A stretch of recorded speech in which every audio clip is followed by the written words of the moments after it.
আসসালামু আলাইকুম। Easy recipe বিডির video টিউটোরিয়ালে আপনাদের সবাইকে স্বাগত জানাচ্ছি। আমি রুমানা হাবিব।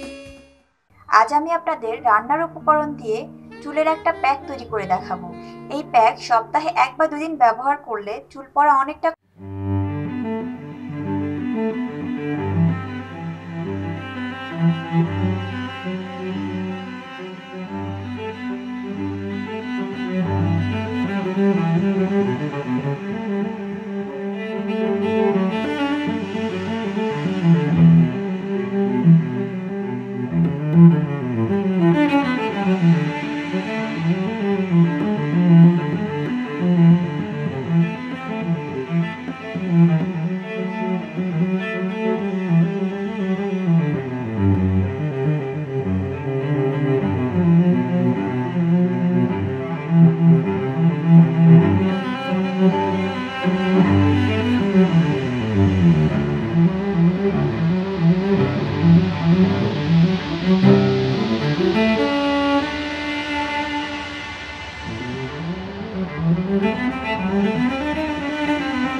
চুল ভাগ করে নিয়ে মাথার ত্বকে চুলের গোড়া থেকে আগার দিকে খুব ভালোভাবে প্যাকটি লাগাতে হবে। যেভাবে আমরা চুলের তেল দেই ঠিক ওইভাবে।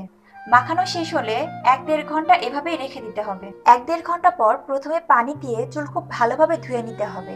তারপর 2 বার শ্যাম্পু করে নিতে হবে। ব্যবহারের পর ভালো ফলাফল পেলে অবশ্যই তা আমার সাথে শেয়ার করবেন। এজন্য সাবস্ক্রাইব করে রাখুন আমার চ্যানেল। Thank you.